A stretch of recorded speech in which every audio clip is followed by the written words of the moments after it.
Alors, la première question est générale. C'est est-ce que parce que la Bible en parle peu, c'était pas important, parce que ça allait tellement de soi que finalement, il n'y avait pas grand-chose à dire. On parlait plus de problèmes à résoudre que de situations tout à fait saines. Un exemple, on parle peut-être encore moins des enfants. Eh bien, on a 6 enfants qui sont nos voisins, élevés par 2 mères célibataires, sans nous dire, et ces 6 enfants proviennent de 4 pères différents. Quel est leur avenir? Est-ce que cette situation existait dans l'Ancien Testament ou du temps de Jésus? Alors je rebondis surtout sur l'aspect biblique en disant que la Bible en parle peu, de mon point de vue, ne dit rien de l'importance ou de la non-importance. Voilà, il y a des choses dont la Bible parle peu et qui sont importantes. Je pense à quelque chose de tout à fait décalé. Je pense à la scène. On a des récits des évangiles qui mentionnent, enfin c'est à chaque fois le même récit. Donc on a 4 récits qui parlent de la scène dans la Bible. Et puis la scène fait partie, le pain et le vin, l'Eucharistie côté catholique, la scène fait partie de chaque culte quasiment. Donc la proportion de présence ne dit pas forcément la proportion d'importance, ça dit en tout cas pas que c'est pas important du tout. Voilà, après j'entends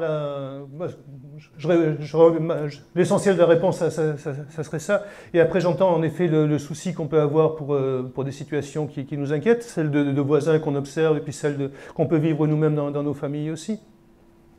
J'entends bien. Je ne sais pas s'il y a d'autres éléments attendus, mais a priori je dirais ça. Est-ce que c'est suffisant ou pas forcément? Est-ce que le couple peut être traité sans parler de la cellule familiale en quelque sorte? Est-ce que le couple peut être traité à 2 personnes, oui, plutôt qu'une cellule familiale où il peut y avoir des enfants et qui a vécu toute une histoire avec couples successifs, etc. Ah oui, excuse. Je ne suis pas sûr de comprendre. Vous avez parlé essentiellement d'un homme et d'une femme. Oui, oui. Peu des enfants. Oui, oui. Est-ce que finalement, surtout aujourd'hui, on ne devrait pas davantage parler de noyau familial, cellule familiale, trajectoire familiale finalement des couples?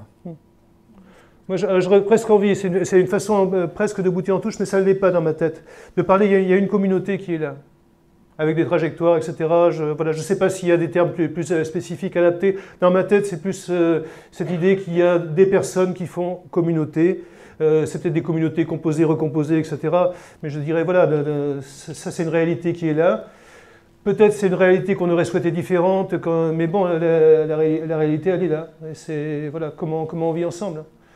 Et voilà, je suis plus positionné sur la question mariage en tant que tel, parce que c'était le sujet, mais c'est pas la préoccupation de cette petite communauté, cette petite sous-communauté, quelle qu'elle soit, compte. Une autre question?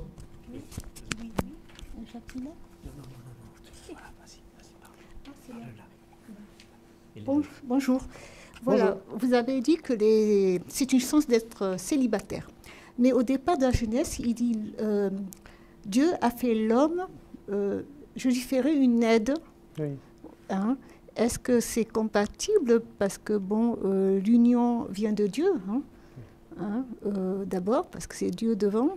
Et cette union, est-ce que d'être seul, c'est une chance? Qu'est-ce qu'il y a entre les deux actuellement? Parce qu'il y a beaucoup de célibataires, des divorces. Oui. Mais Dieu au milieu, je me demande si c'est son plan ou c'est controverse. Oui. Moi, j'aurais l'impression, c'est ma façon de répondre. Et puis de façon générale, je le mentionne là, mais c'est vrai aussi pour ce que j'ai tenté de dire tout à l'heure. Voilà la façon dont je rebondirais moi. Maintenant, c'est pas... Si vous avez un autre avis, ce ne serait pas surprenant. Moi, j'ai tendance, devant les données bibliques, à voir les deux choses. Il y a cette affirmation, la première chose qui n'est pas bonne, c'est quand même que l'homme soit seul. L'homme, en l'occurrence, bon, c'est un homme masculin, mais c'est l'être humain qu'il faut entendre là. Donc Dieu est sensible lui-même à ça. Donc il y a bien ce témoignage qui est là, qui est pour moi une réalité anthropologique. On a le désir de l'autre, on est porté vers l'autre, bon, tant qu'il ne nous a pas trop abîmés aussi, parce que parfois on a... Mais et puis il y a ces affirmations de Jésus, et Jésus qui vit apparemment comme un célibataire. Je dis apparemment, je le pense, mais bon, voilà, le texte n'en parle pas, mais il se présente comme quelqu'un qui dit qu'il est possible de vivre aussi comme ça, par son exemple même, et Paul qui dit que le célibat est aussi possible. Donc ces deux choses doivent coexister à mon sens. Et puis après, il y a ce qu'on est chacun, les forces qu'on a, ce qu'on a vécu, ce qu'on se sent capable de vivre et autres. Mais j'ai envie de dire ces deux pôles qui pourraient paraître en tension, mais qui coexistent quelque part dans le discours biblique. Je sais.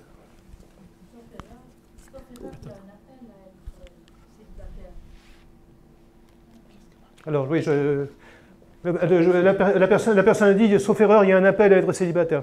Vous vouliez prendre la parole aussi, je vous laisse du coup. Ça peut compléter. Oui, parce que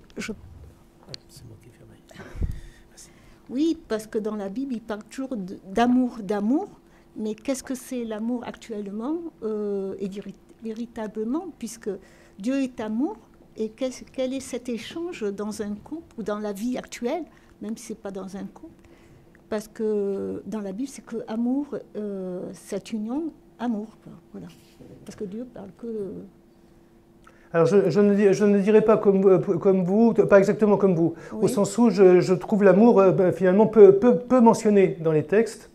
Par contre, si on parle d'amour de Dieu et si on parle d'amour, je suis moi très touché par le texte de 1 Corinthiens 13, qui décrit un petit peu comment l'amour se décline. L'amour est patient, l'amour... voilà. Enfin, je fais l'hypothèse que vous avez une familiarité avec le texte, et si vous ne l'avez pas, j'ai pas de Bible avec moi. Donc, mais voilà, on peut retrouver le texte. Donc, et ces qualités qui sont là sont décrites de Dieu. Donc on a au moins une image d'un Dieu qui aime, et de la façon dont l'amour se diffuse, se donne. Voilà. Mais au niveau des couples, il me semble qu'il n'y a pas beaucoup d'éléments sur l'amour de l'un pour l'autre. Sinon aussi, je pense à la lettre aux Éphésiens, où les maris sont invités à aimer leur femme. Mais c'est une invitation à aimer, je pense que chacun peut lire et comprendre spontanément.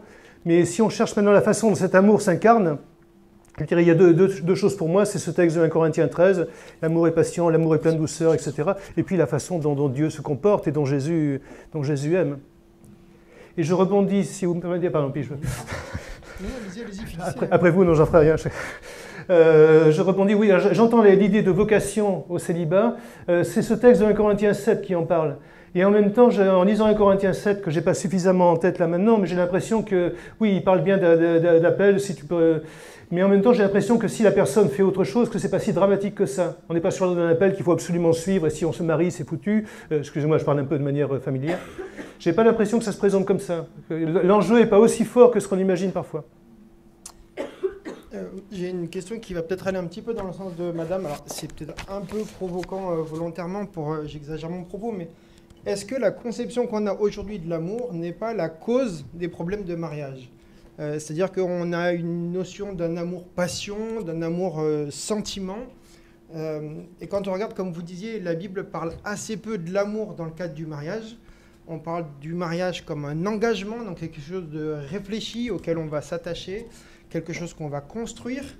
On trouve un passage qui dit que les femmes plus âgées enseignent aux plus jeunes à aimer leur mari, sans vouloir rentrer dans une considération sexiste quelconque là-dessus, mais donc il y a cet aspect que le couple, le mariage, c'est quelque chose qui se construit, même voir l'amour, c'est quelque chose qui s'apprend, qui se construit.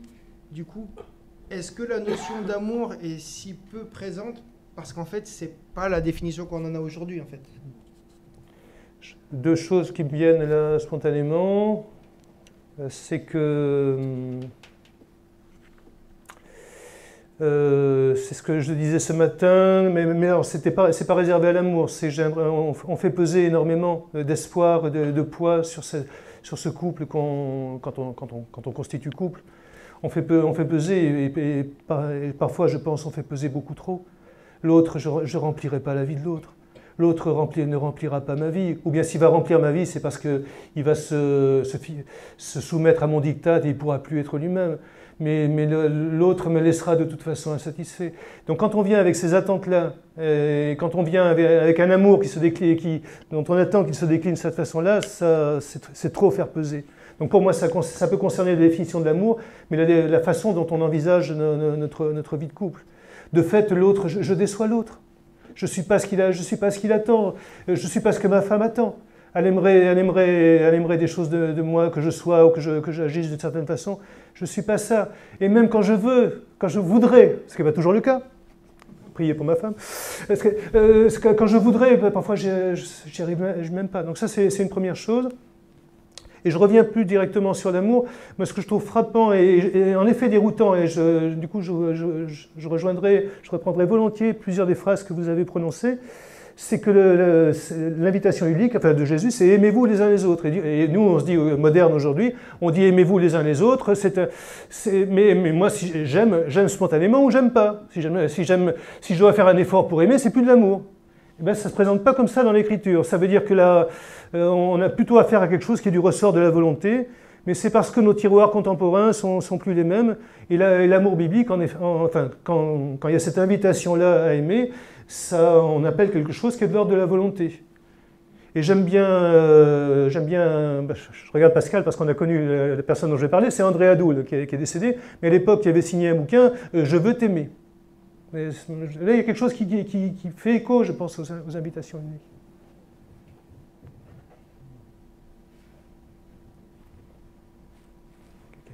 Il y a une question.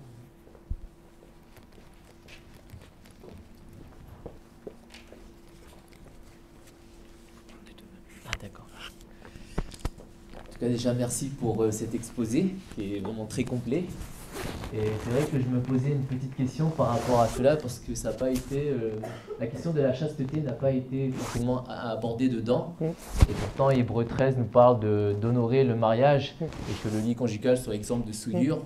Et par rapport à cela, comment on peut déployer cela au niveau de l'Ancien Testament et du Nouveau Testament parce que ça fait beaucoup partie de la préparation de mariage qu'on réalise dans les églises. Et donc, c'est pour avoir une réponse dessus. Quelle est la place de la chasteté dedans? Oui. Alors, je n'ai peut-être pas dit de manière aussi apparente que j'aurais voulu. Donc, en tout cas, quand il est question de la sexualité, donc je reviens sur l'Ancien Testament, sur le Genèse 2, c'est dit dans le cadre du mariage. Donc, voilà, l'exercice de la sexualité, a priori, est prévu dans le cadre du mariage, si je peux employer ce langage. Les exercices hors mariage me semblent présentés comme des écarts dans les quelques fois où on en parle.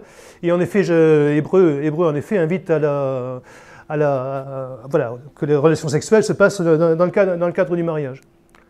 Donc là, je pense qu'on rejoint les affirmations. On a là des éléments bibliques qui sont donnés, qui sont présents. Je ne sais pas trop quoi dire de plus, parce qu'après, je pense que dans l'expérience de chacun d'entre nous, mais on voit aussi nos fragilités. Je crois aussi qu'il y a des postures d'accompagnement au mariage ou de conseils qui parfois enfin, il y a des décalages pratiques et souvent des décalages fréquents, et parfois on met un poids aussi énorme sur les personnes. Je ne suis pas sûr que la Bible toujours mette autant de poids. Je ne veux pas dire que ça n'a pas d'importance, mais je pense au courant, surtout américain, en l'occurrence, mais qui vient des États-Unis, des milieux évangéliques américains, et pas que, parce qu'il touche aussi des côtés... La famille catholique, et c'est l'insistance sur la pureté, où on dit, mais voilà, c'est absolument... Je formule peut-être de manière inexacte parce que j'improvise et puis je suis fatigué, mais où on met un poids considérable sur la pureté, et si par hasard tu as eu un geste, juste un geste comme ça, c'est déjà trop, et déjà Dieu est très, très fâché contre toi. Et là aujourd'hui, dans la deuxième génération après la naissance de ce mouvement pour la pureté, il y a beaucoup d'évangéliques qui ont vu les effets douloureux d'une dureté, d'une insistance à ce propos. Et des personnes aussi, d'ailleurs aussi investies que quelqu'un comme Joshua Harris, qui avait signé plusieurs bouquins en français, j'ai dit non au flirt, j'ai pas aimé le flirt. Et puis, donc c'était des personnes qui étaient militantes pour le mouvement, qui ont quitté même la foi chrétienne, qui ont divorcé, etc. Donc il y a des moments où dans les postures chrétiennes, en tout cas évangéliques, mais pas que, il y a eu des insistances fortes qui étaient placées et qui ont eu des effets bouleversants et exagérés, je pense, par rapport à des situations de couple. J'aime beaucoup, je ne sais pas si c'est ça, je suis toujours dans la réponse à votre question, je ne suis pas décalé, ou ça va? Oui, c'était par rapport à l'accompagnement de l'Église. Oui. C'est vrai qu'il y a cette ligne à ne peut-être pas franchir, et même dans les familles, ça peut être compliqué. Oui. Pour accepter le mariage ou pas. Oui. Oui, je crois que c'est compliqué. Je crois que c'est compliqué pour les personnes qui accompagnent, pour les personnes aussi qui vivent et qui sont tourmentées entre tout ce qui nous porte vers l'autre, et puis ce qu'on aimerait, l'attitude qu'on aimerait avoir, et puis on n'est pas toujours aligné soi-même. Et je crois aussi qu'il y a un moment où on fait porter beaucoup de poids. Je pense qu'il ne faut pas, et de l'un à l'autre. Les frontières ne vont pas être les mêmes. Le regard que je peux avoir sur un comportement, l'autre veut être plus raide, l'autre veut être plus léger.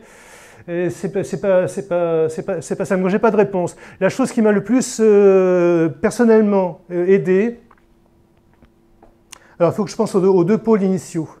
Il y a un pôle qui était c'est John White dans le bouquin Les roses piétinées, qui dit lui tout attouchement, peut-être même juste prendre la main, c'est déjà un prélude aux relations sexuelles. Donc niette.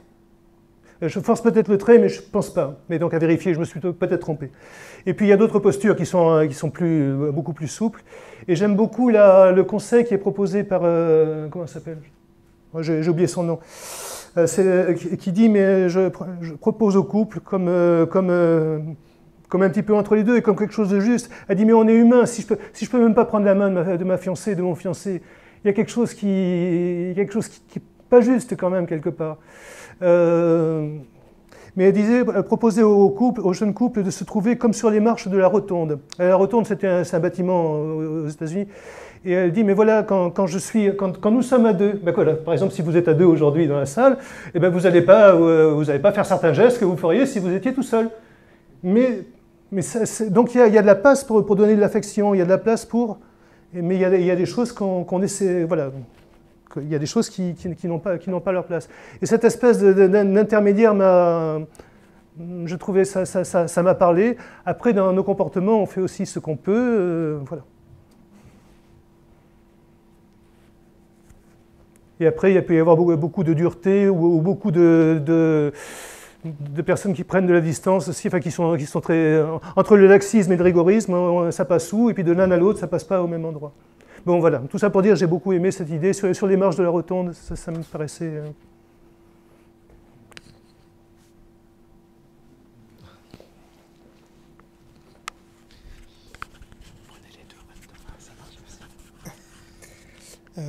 Une autre question, du coup, vous avez dit que le mariage, c'est donc une institution qui se veut universelle, en dehors de la religion, et que donc c'est quelque chose qui, aux yeux de Dieu, est valable même pour des personnes qui ne seraient pas chrétiennes. Oui.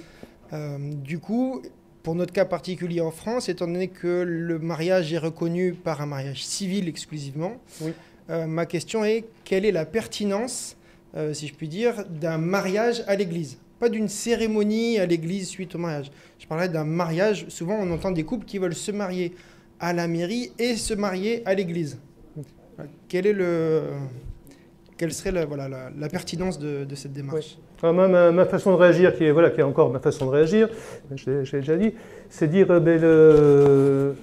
il y a un moment donné pour moi, si j'ai un couple me dit, moi je veux me marier à l'église, alors j'essaie de leur dire, de mon point de vue, en fait, si je comprends bien l'écriture, je comprends bien la façon dont ça s'articule avec nos sociétés d'aujourd'hui, le mariage, il a eu à la mairie. Et très souvent, j'ai présidé un mariage donc il y a 2 semaines, j'ai dit, on ne va pas les marier, ils sont déjà mariés. Bon. Mais eux, ils étaient d'accord avec ça. Donc ça allait bien.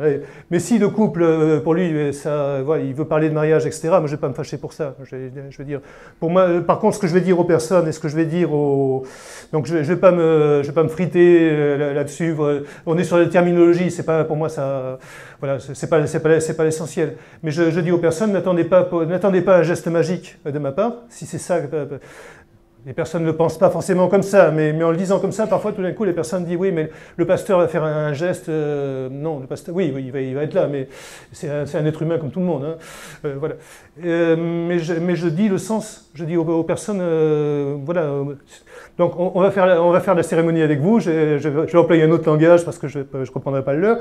Et puis je leur dis, mais le sens de cette cérémonie, pour moi, on va se tourner vers Dieu de manière explicite, ce qu'on n'a pas pu faire à la mairie.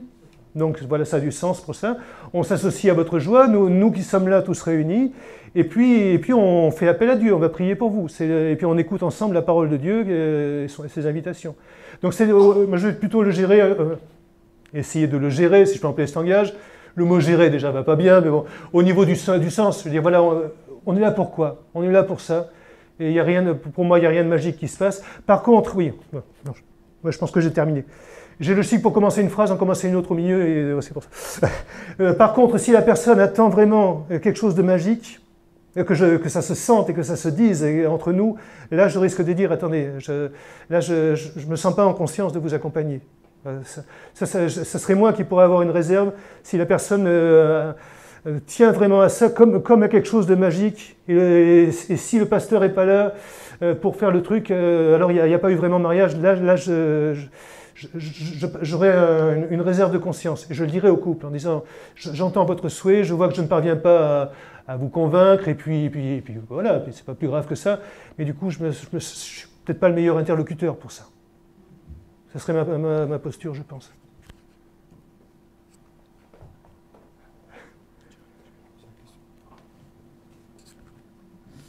Une question, Laurent. Oui, je ne savais pas le détail. Par rapport au Pax, parce qu'aujourd'hui beaucoup de chrétiens se paxent, que penser et que dire?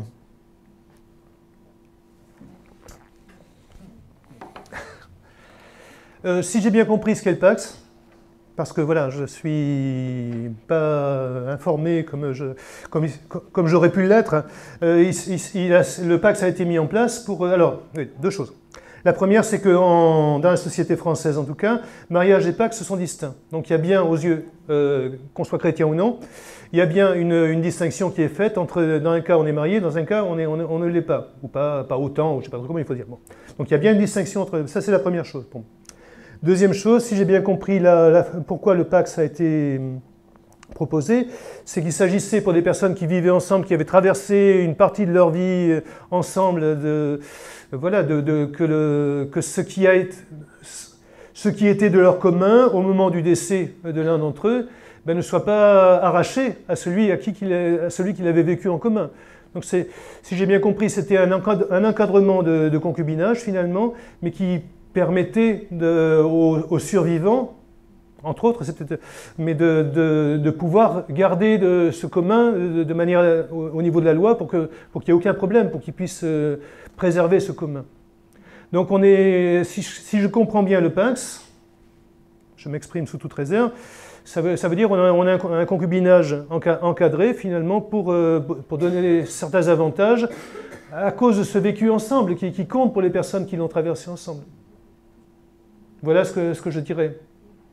Et après des personnes qui... Voilà, j'aurais envie de dire que c'est un peu... C'est chacun devant sa situation qui fait ses choix. J'aurais envie de dire, du point de vue de la loi française, vous n'êtes pas marié. Et vous avez fait le choix... Enfin, parfois, si c'est compliqué, on se paxe ou on se marie. Et parfois, il y a des questions financières qui jouent derrière, des choses un peu compliquées pour les personnes.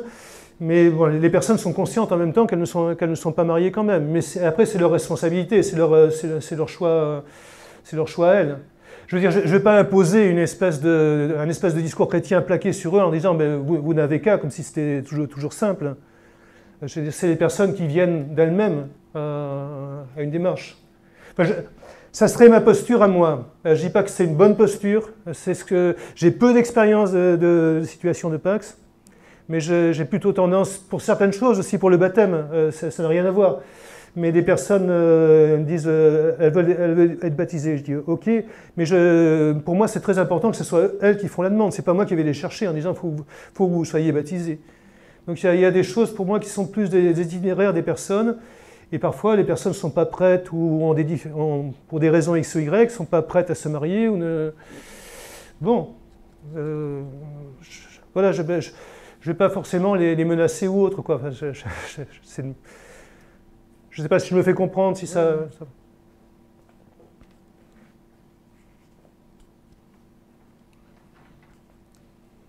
D'autres questions?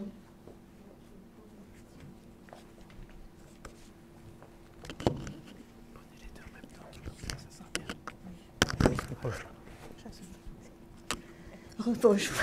Non, moi je voulais savoir dans tous ces conflits, parce qu'il y a des divorces, des séparations pour ceux qui ne sont pas mariés, des non-communications, des non-dits, tout cela. Et où est Dieu dans cette confiance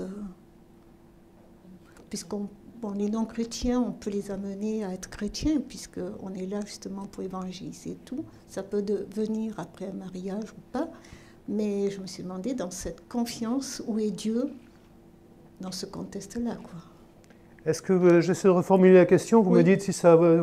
où est Dieu dans la relation de couple? C'est ça? Quelle place il occupe? La relation de couple, la séparation, parce qu'il y a des séparations, c'est des conflits. Ces conflits, oui. On va chez un psy, un truc, chez les copains, les amis, on est dispersés, quoi. Oui. Mais vraiment, la confiance de Dieu dans l'intérieur d'un couple, où ça se conduit, voilà. Oui. Je crois que j'aime bien l'énoncer en termes de questions, parce que j'aurais envie de répondre en reprenant exactement la même formulation. Où est Dieu? Mais je dirais, où est Dieu dans mon histoire à moi? Où est Dieu Et puis je pense aussi, je pense à une situation particulière, mais peu importe, enfin, je peux la donner. Mais je vois les personnes qui traversent justement des situations douloureuses au niveau familial, qui sont attachées plus ou moins au Seigneur, mais même si elles sont attachées même au plus, et qui se voient devant quelque chose qu'elles-mêmes n'avaient pas prévu et qui en souffrent, et qui se disent elles-mêmes, mais où est Dieu dans mon histoire, dans ma vie? Et puis je vis ça. Et moi je suis touché de voir à la fois cette espèce d'invitation de Dieu à faire un, et puis cette, si je puis dire, cette souplesse de Dieu, cette tolérance de Dieu en même temps. Il y a des choses auxquelles il ouvre une possibilité, même si ça ne correspond pas forcément complètement à son plan. Et après, moi, j'aurais tendance à... Voilà, j'ai dit l'essentiel. Mais oui, où est Dieu? Où est Dieu dans mon histoire? Où est Dieu dans ma relation avec ma femme? Moi qui ai promis tant de belles choses, et qui aujourd'hui, j'en ai marre d'elle. Enfin, c'est pas le cas, mais vous avez compris, je parle de manière intemporelle. Mais oui, ces questions nous traversent. Et oui, voilà. Je reviens sur le Pax. Si une personne est paxée devant la bénédiction de l'Église,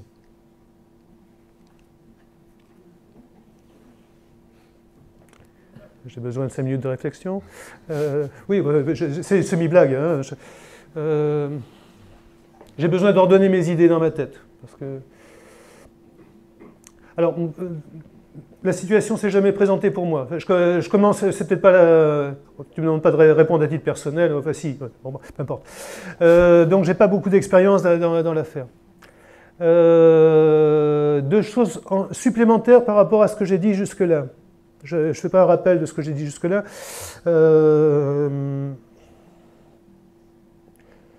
Est-ce que la situation se présente? Qu'est-ce que les personnes attendent de l'Église? Et puis oui, c'est là. Et puis une des questions pour moi préoccupantes. Alors, première partie de la réponse, je ne sais pas quoi faire. On va dire ça comme ça. Je ne sais pas. Je suis dans l'embarras, c'est inédit. Je ne sais pas très bien comment situer ça par rapport les données bibliques par rapport à aujourd'hui. Je ne sais pas quoi faire. Donc, et je ne pense pas que la réponse soit facile. Donc voilà, première chose. Ensuite, dans le désordre, mais je me pose la question aussi de qu'est-ce qui est demandé, qu'est-ce qu'il y a derrière cette demande. Parce qu'on là, formulé comme ça, si j'obéis littéralement, je vais répondre peut-être en oui ou en non, ou je ne sais pas. Mais en fait, qu'est-ce qu'il y a derrière cette demande? Il y a peut-être quelque chose qui se demande sous ces termes-là, mais qui pourrait être... il y a peut-être quelque chose qui serait faisable facilement avec ce couple, mais qui n'amène pas forcément une cérémonie particulière. Je ne sais pas. Donc, qu'est-ce qu'il y a derrière la demande? Quand vous me demandez ça, qu'est-ce que vous me demandez? Qu'est-ce que vous demandez à l'Église? Et puis après, je crois qu'il y a... Moi, j'aurais aucun souci à dire, à supposer que je ne me sens en conscience capable de faire qu'une réponse négative, supposons. Hein. Mais je serais prêt à dire au couple, et je pense que ça...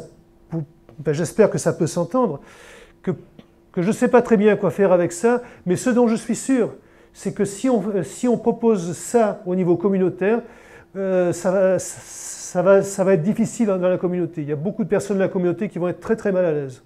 Supposons que ce soit le cas. Hein. Et donc, moi, c'est pareil pour des situations de baptême. Il y a parfois des demandes avec des personnes qui sont dans des situations où tu n'as pas vraiment tout à fait confiance. Et je sais que si on les baptise, il y a des personnes qui vont dire « Attendez, vous la baptisez, mais il y a ça derrière. » Et je sais que cet acte qui a pour intention aussi de fédérer la communauté dans laquelle il est vécu, de fédérer les personnes qui vivent l'acte et les personnes qui en sont témoins, je sais que ça ne pourra pas se vivre dans la fédération. Donc j'aurais envie de demander au couple en disant « Attendez, ça va pas dans l'église dans laquelle nous vivons, supposons que ce soit le cas, de toute façon, ce n'est pas possible. Il y a un tiers de l'église au moins qui va être fâché. Est-ce que c'est ça que vous nous demandez aussi? Est-ce que vous êtes prêts à payer à ce qu'ensemble nous vivions ce prix-là? On ne va pas y arriver, on va dans le mur. Donc j'ai l'espoir que... Enfin, le couple peut se fâcher, je peux le comprendre. Mais j'ai l'espoir aussi que le couple peut peut-être entendre aussi que oui, moi je ne veux pas mettre le bazar dans la communauté à laquelle je suis attaché. J'aimerais qu'on soit tous unanimes pour la plupart ici. Est-ce que c'est vraiment ça que j'impose, que je fasse le forcing pour que ça ait lieu, quoi? J'espère que le couple ou la personne que j'accompagne au baptême, c'est arrivé au moins une fois, disent, je dis voilà, si on te baptise la semaine prochaine, là, l'église, enfin, j'exagère. Et puis l'église est à feu et à sang, là. Est-ce que c'est... Et puis elle m'a dit non, je veux pas ça. Et je ne l'ai pas dit pour vendre mon affaire, c'était pas un prétexte, c'était vraiment une réalité. Et la personne, parce qu'elle avait à cœur l'église, parce qu'elle avait à cœur le Seigneur devant qui elle voulait se placer le jour du baptême et que c'était authentique, pouvait entendre que oui, si je fais ça, il y a peut-être des personnes qui seront très, très heureuses, qui s'associeront facilement, mais il y en a beaucoup qui n'y arriveront pas. Et ça, je ne veux pas ça. Mais ça peut être la personne qui se fâche aussi. Hein. Et je comprends.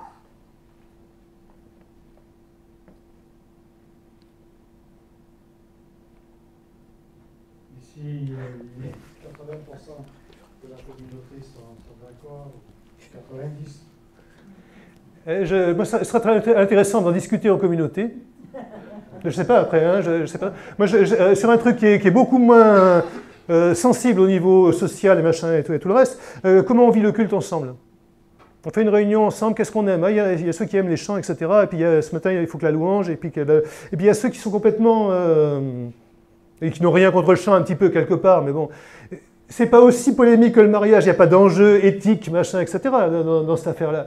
Mais déjà, on a du mal à s'en parler ensemble. Donc, je serais intéressé de voir comment... j'ai pas eu l'occasion de le vivre. Je l'ai fait pour le culte, ça, oui, ça j'ai vécu au moins une fois. Mais pour une situation comme ça, je serais intéressé de le vivre en communauté. Ne serait-ce que, voilà, en se donnant quelques paramètres, on s'écoute, enfin, après on fait ce qu'on peut. Hein, mais et après, je ne sais pas si c'est une question de pourcentage aussi. Je ne sais pas répondre à la question au bout du compte. Mais en tout cas, je ne sais pas si ça serait pour moi en termes de pourcentage. Parce que 80% à 20%, c'est pas négligeable non plus, quoi. Quelque part. Je ne sais pas s'il y a un pourcentage, pardon, et j'ai terminé. Et si la communauté est d'accord? Et moi, ma question à l'accompagnant de la communauté ou au célébrant, c'est: et toi, en ton âme et conscience, est-ce que tu es à l'aise avec ça? Moi, de l'extérieur, j'irai pas faire la morale à mon collègue qui a fait une cérémonie pour un Pax ou quelque chose comme ça. J'irai pas lui faire la morale. Enfin, j'irai peut-être discuter avec lui, mais j'ai pas de jugement. Enfin, c'est pas la communauté dans laquelle je vis. Par contre, je suis sensible au fait que et la communauté le vit mal, ou une grosse partie de la communauté, une partie significative le vit mal, ou bien au fait que le célébrant lui-même, il le fait parce que c'est la pression de la communauté. Et moi, j'espère que dans la communauté, que dans toute communauté, peut donner à son pasteur, lui dire non, il n'y a pas.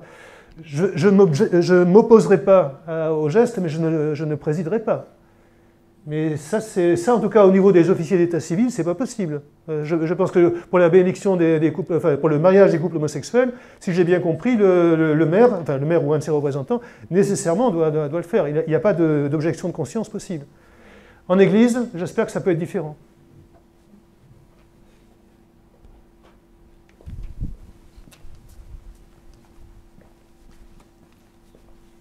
Et je ne sais pas si c'est une bonne réponse, à nouveau. Mais voilà, c'est ce qui vient là maintenant. Du coup, alors, je vais peut-être aller un peu plus loin, mais dans la même idée, du coup, à quel moment est-ce qu'on va considérer légitime, du coup, une union entre deux personnes? Là, on parle du Pacs, qui est un cas particulier. Je sais qu'il existe des communautés qui, par exemple, ne reconnaissent pas le mariage civil français. Il n'y a que le mariage communautaire qui a valeur pour eux. Donc, du coup, en tant qu'Église, est-ce que des personnes qui viennent en disant « Nous sommes mariés dans notre communauté, ce qui pour nous est le seul mariage qui fait foi, mais qui du coup ne sont pas mariés civilement », est-ce qu'il faut les considérer comme mariés? Est-ce qu'on part du principe qu'on doit être soumis à la loi, et la loi en France s'applique à tous et c'est un mariage civil? Parce que vous avez dit tout à l'heure, il y a soit on est marié, soit on n'est pas marié. Du coup, on rejoint un peu la question du Pacs. Le Pacs n'est pas marié. Donc est-ce que c'est le mariage en tant que tel qui est considéré, ou est-ce que c'est une union entre deux personnes avec un engagement, mais du coup, où est-ce qu'on met la frontière? Alors je pense à deux choses. Je pense à la situation américaine, telle que je crois la connaître, mais bon, je me trompe peut-être, et je pense aux situations de mariage coutumier, des personnes dans l'église qui sont de pays africains et qui étaient en situation, et ils ont eu un mariage coutumier. Donc il n'y a pas eu de mariage, parce que le mariage civil au Congo, c'est une importation européenne. Mais ce qui compte socialement, si j'ai bien compris aussi le fonctionnement, ce qui compte socialement dans cette société-là, pour qu'on reconnaisse ce couple comme marié, c'est le mariage coutumier. Et je pense que dans l'écriture, au moins chez les patriarches, il y a le moment où on prend, je ne sais plus comment, ça doit être Isaac qui prend, je ne sais plus, Rebecca sous sa tente. On passe pas la mairie, là, hein. Mais ce geste-là, socialement, c'est la marque du mariage. Donc on a un mariage qui est reconnu officiellement dans une société. Ces personnes débarquent dans une autre société, qu'est-ce qui se passe?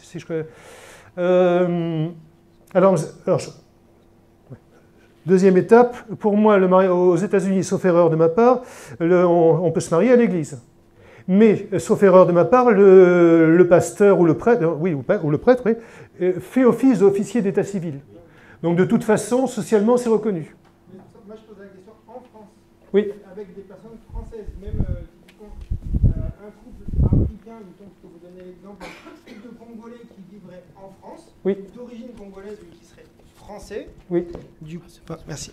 Un couple, du coup, d'origine congolaise, parce que vous avez mentionné cette origine, mais qui serait français, vivant en France, oui, du coup soumis aux lois françaises, oui, mais qui choisirait de ne se marier que par un mariage traditionnel, oui, et du coup pas un mariage civil. Est-ce qu'on les considère comme mariés ou non? Alors moi je vais pas... je parle vraiment du cas en France, parce qu'effectivement, chaque pays a ses spécificités. Mais...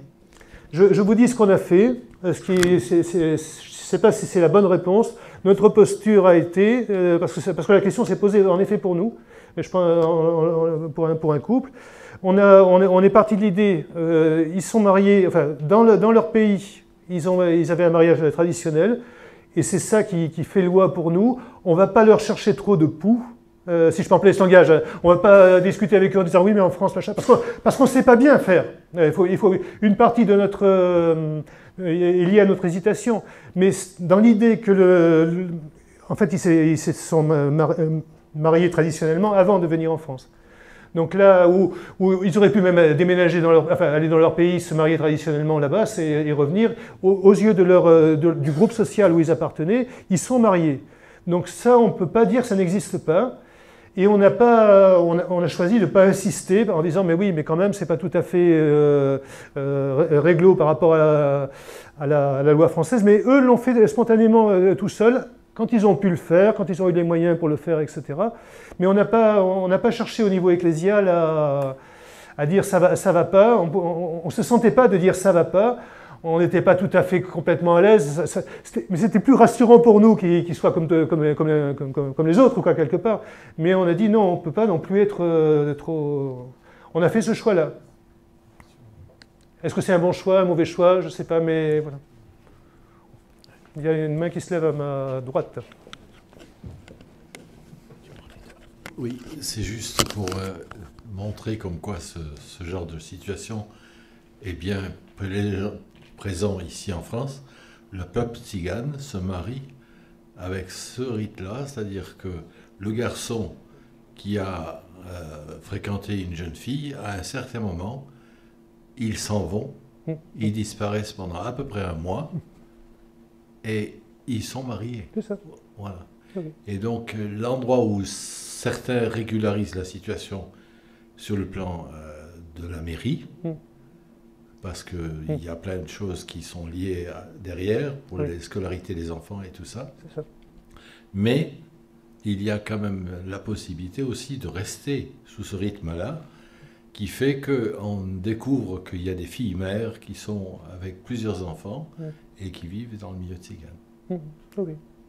Donc, c'est pas que l'Afrique. Oui.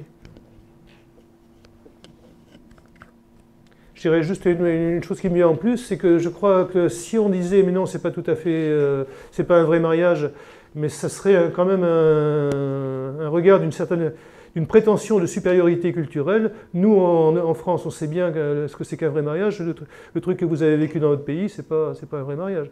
On peut tenir ce discours, hein. Personnellement, je ne serais pas prêt à l'assumer. Et puis, en effet, oui, c'est une chose que vous disiez aussi. En effet, je pense qu'une partie aussi du fait, pour les personnes à qui je pense, d'avoir fait un mariage du coup à la française, c'est pas parce qu'au niveau de la société française, ils étaient décalés. Et du coup, pour pouvoir continuer en France, bénéficier de certaines choses, que la situation des enfants soit claire, donc ça a motivé aussi leur mariage civil à l'européenne, à l'occidentale. Et c'était leur choix, c'était... Voilà. C'était fluide, ce que je veux dire.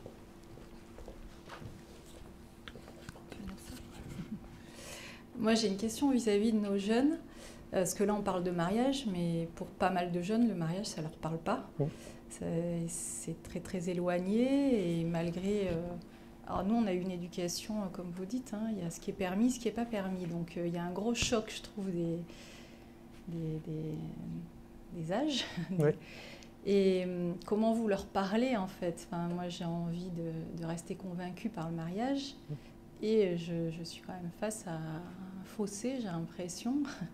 Oui. Comment continuer à les encourager, mais sans être dans, voilà, ça c'est permis, ça c'est pas permis. Et même l'Église, comment est-ce qu'on peut encore être actuel vis-à-vis d'eux, de cette jeunesse? Ça fait peut-être beaucoup de questions, mais...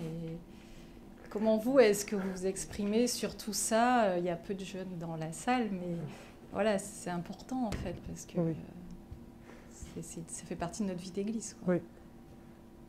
Alors je ne sais pas très bien comment rebondir, et puis je vais rebondir partiellement, mais deux choses qui me viennent. Moi je suis étonné, je le formulerai autrement, c'est une partie de ce que vous avez dit, mais je suis étonné de voir comme pour beaucoup, aujourd'hui, le mariage reste actuel. Il n'y a pas une désaffection par rapport au mariage comme on aurait pu le craindre à une époque. Beaucoup de personnes ont quand même cet idéal, si je peux employer ce langage, et des jeunes. Et précisément, beaucoup hésitent parce qu'il y a à la fois le désir d'eux et puis la crainte d'eux, je ne sais pas trop. Donc je le dirais de cette façon-là. Et puis après, je serais intéressé, moi, j'ai pas de formule qui fonctionne, de recette. Mais je serais intéressé de discuter avec eux pour voir comment chacun voit ça, qu'est-ce qui fait qu'on hésite à se marier, je pense pour beaucoup, j'ai l'impression aujourd'hui, hésitent à se marier, beaucoup, un certain nombre en tout cas, parce qu'ils ne se sentent pas la confiance de parier sur demain. Est-ce que je peux garantir que est-ce que je peux dire à ma femme, même aujourd'hui, bon, elle n'est pas là, donc je ne vais rien lui dire. Non, je plaisante. Je veux dire, est-ce que je peux lui garantir que je vais l'aimer dans 20 ans?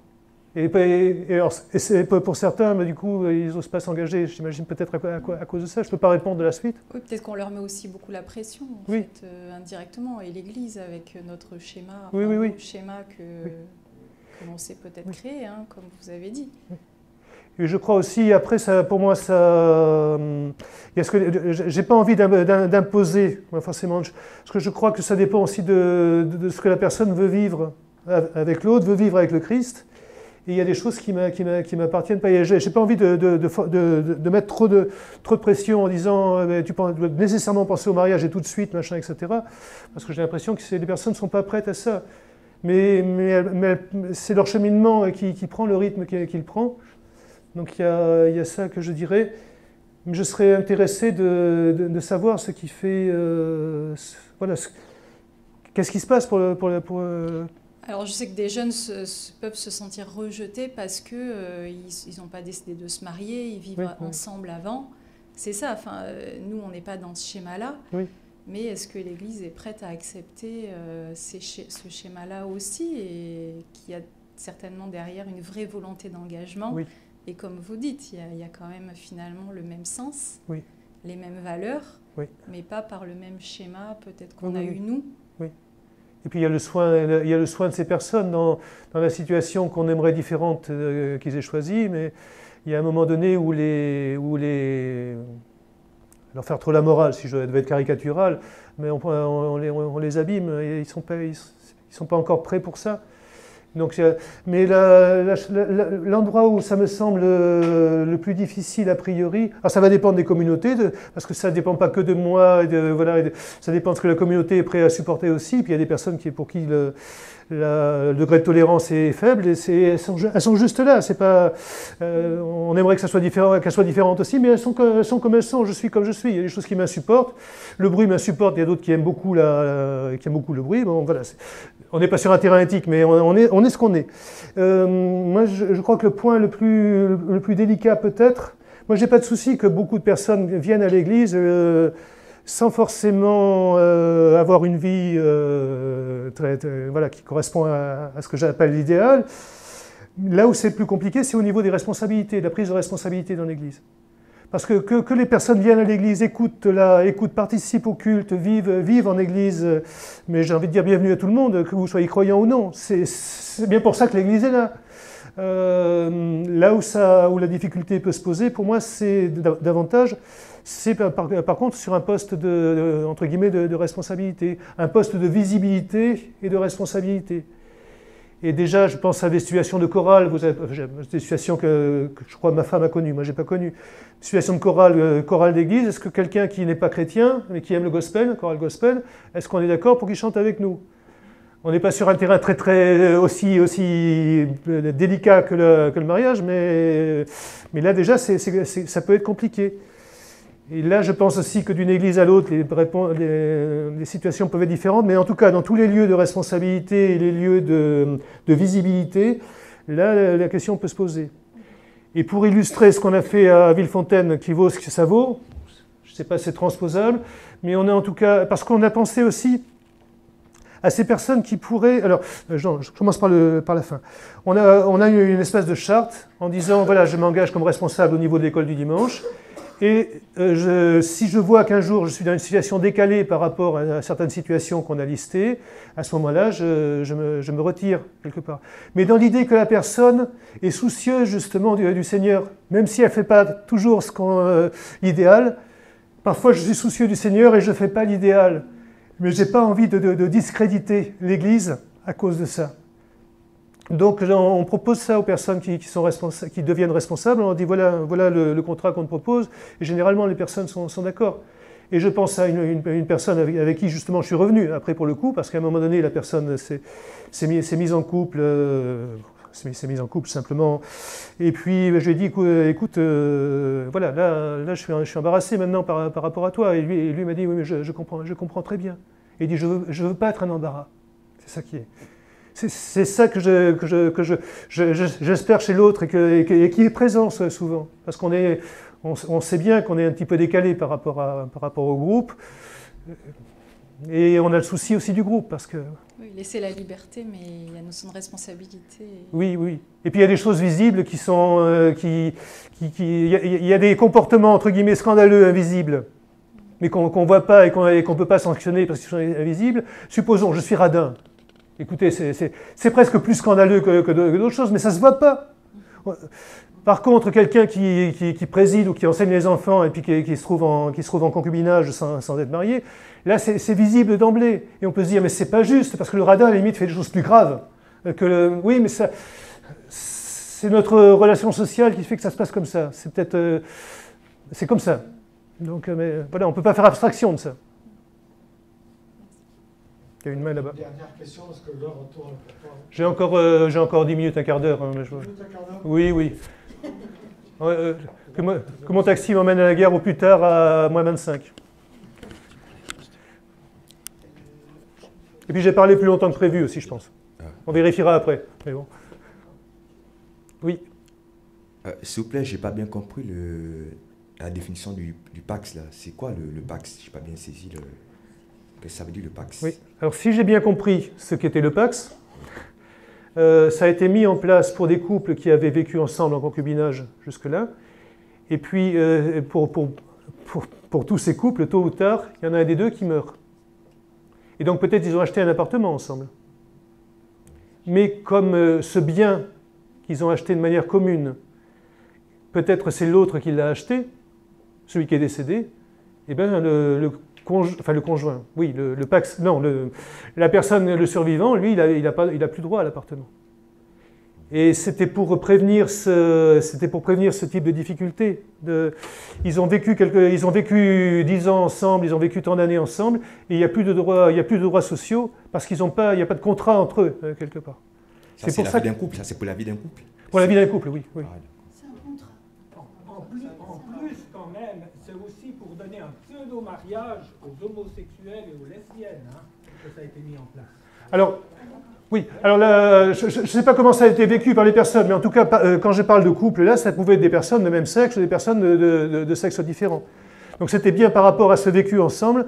Ces personnes qui ont traversé toute une partie de leur vie ensemble, et bien, donc, quel que soit leur sexe, donc en effet aussi des personnes de couple homosexuels, et bien c'est le conjoint, c'est pas le conjoint, le survivant. Ben, il y a toute une partie des choses qui étaient communes à eux deux, mais il n'y avait plus droit parce que ça appartenait à l'autre et la famille de l'autre est récupérée. Et il y a des personnes qui se sont trouvées dans des situations précaires à cause de ça. Donc c'était pour ça aussi. Et je pense par rapport aux enfants aussi, j'imagine que c'était lié à ça. Oui. Moi, je me pose la question par rapport à tout ce qui a été dit et ce qui est assez factuel. Et ce qui est la réalité après de ce qu'on vit, est-ce qu'il y a une place dans l'Église pour l'enseignement? Parce que c'est vrai que lorsqu'on s'est trouvé face à des enfants, des jeunes, ils ont des questions par rapport à tout ça, et ils ont aussi des aspirations qui, comme vous dites, ils ont des aspirations assez hautes, assez profondes. Et je pense que dans la Bible, évidemment, on peut dire tout n'est pas utile, mais tout est permis, voilà. Mais je crois qu'il y a quand même aussi un cadre que Dieu donne pour notre bien, pour notre bénédiction. Et il me semble que la question de l'enseignement, de parler avec les jeunes et de voir avec eux ce qui nous semble que la Bible dit par rapport à tout ça est importante aussi, parce que je pense que sans ça, il y a une espèce de flou qui est loin de nous rendre libres, nous déboussole. Alors que l'ordre divin, qui est pas un ordre restrictif, ni lorsqu'on le connaît, qui est un ordre d'amour et de bénédiction, il n'est pas forcément inné, on ne le trouve pas forcément tout seul. Et dans la Bible, il en est parlé. Donc, je me dis, oui, Dieu est amour, mais il est aussi exigence. Et pour nous bénir, il met un cadre. Et voilà, la question. Oui, oui. Je ne sais même pas si j'entends une question, je souscris à ce que vous dites. Moi, j'ai l'impression en même temps qu'il y a ce souci d'enseignement et assez largement présent, il me semble, dans les églises. J'ai rarement vu une année d'un groupe de jeunes sans que le sujet de la sexualité soit abordé. Voilà, après, ça dépend peut-être des églises, des parcours. Donc j'ai l'impression qu'il y a en effet parfois... Les choses sont moins claires dans les pensées des uns ou des autres par rapport à ce qu'elles étaient à une époque où la façon de vivre socialement en France n'était pas très loin d'un fonctionnement chrétien au niveau des valeurs, on essaie d'éviter le divorce au maximum, etc. Ça, c'était le terrain social commun. Donc c'est moins spontané, je pense, aujourd'hui dans la pensée des personnes. Les pensées des personnes... Mais en même temps, donc il y a ça, oui, et puis il y a moins de familiarité d'emblée. Et puis en même temps, j'ai l'impression qu'il y a beaucoup d'efforts au niveau des groupes de jeunes ou d'autres d'en parler. Presque de mon côté, mais j'exagère. Prenez-le vraiment entre guillemets, c'est pas sérieux ce que je dis. Mais presque j'en ai ras-le-bol. Moi, à chaque fois, il y a un truc sur la sexualité et le mariage. C'est bon, quoi. J'ai l'impression que c'est le sujet dont il faut quasiment parler que de ça. C'est pas vrai.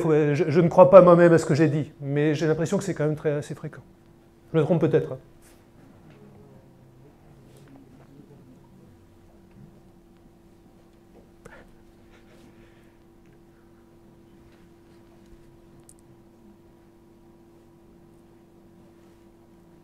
Bon, mais s'il n'y a plus de questions, on va s'arrêter là.